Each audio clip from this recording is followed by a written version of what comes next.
Hello everyone, আজকে রান্না করব ফুলকপি আলুর তরকারি। রান্নাঘর পেজে সবাইকে স্বাগত জানাই। প্রথমে ফুলকপিগুলোকে একটু ভাপ দিয়ে নিয়েছি।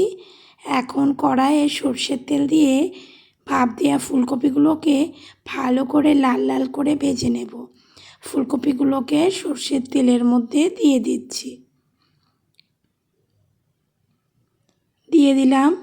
এখন লাল লাল করে ফুলকপিগুলোকে ভেজে নেব। ভালো করে ভাজবার জন্য একটা ঢাকনা দিয়ে ঢাকা দিয়ে দেব। ভালো করে ভাজা হয়ে গেছে। এখন ফুলকপিগুলোকে একটা পাত্রে তুলে নিচ্ছি।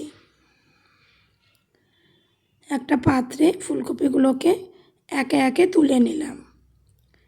এখন কড়াইয়ের মধ্যে দিয়ে দেব আরও একটু সরষের তেল। স্লাইস করে কেটে রাখা আলুগুলোকে তেলের মধ্যে দিয়ে আলুগুলোকেও লাল লাল করে ভেজে নেব। আলুগুলো ভাজা হয়ে গেছে। এখন একটা পাত্রে আলুগুলোকেও তুলে নিচ্ছি। এখন দিয়ে দিলাম তেলের মধ্যে 5 ফোড়ন, শুকনো লঙ্কা, হালকা একটু নেড়ে চেড়ে পেঁয়াজ কুচি দিয়ে দিলাম তেলের মধ্যে। পেঁয়াজগুলোকেও লাল লাল করে ভেজে নেব।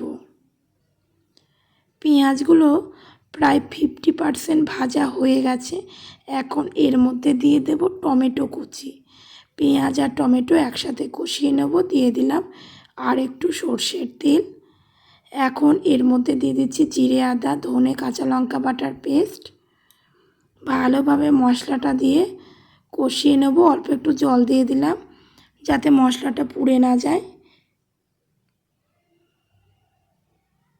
এখন স্বাদ মতো লবণ দিয়ে দিচ্ছি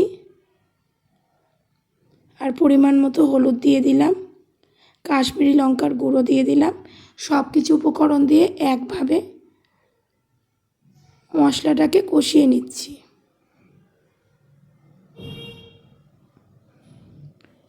যতক্ষণ তেল না ছাড়বে ততক্ষণ মশলাটাকে কষাবো। ভালো করে কষানো হয়ে গেছে। এখন দিয়ে দিলাম ভেজে রাখা আলু আর ফুলকপি। আলু আর ফুলকপি দিয়ে ভালো করে নেড়ে চেড়ে নিচ্ছি। 5 মিনিট এইভাবেই নেড়ে চেড়ে নেব। এখন ভালোভাবে আলু ফুলকপি সেদ্ধ হওয়ার জন্য পরিমাণ মতো জল দিয়ে দিলাম। ভালোভাবে নেড়ে চেড়ে নিলাম।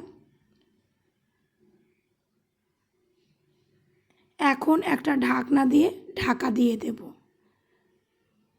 10 থেকে 15 মিনিট পরে ঢাকনা খুলে দেখে নিচ্ছি আলু ফুলকপি কতটা সেদ্ধ হয়েছে। ঝোলের পরিমাণটা আর একটু কমাবো, ওই জন্য আবারও একটু ঢাকা দিয়ে দিলাম। 10 মিনিট পরে ঢাকনা খুলে দেখে নিচ্ছি ফুলকপি আলু পুরোপুরি সেদ্ধ হয়ে গেছে। এখন সবশেষে দিয়ে দেব গরম মশলা। এই গরম মশলা দিলে ফুলকপি আলুর স্বাদ দ্বিগুণ বেড়ে যায়। সবশেষে গরম মশলা ছড়িয়ে দিলাম। গরম মশলা ছড়িয়ে ভালোভাবে নেড়ে চেড়ে নেব।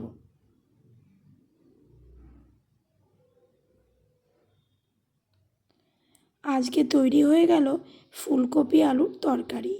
কেমন লাগলো অবশ্যই জানাবেন। ভালো লাগলে পাশে থাকবেন।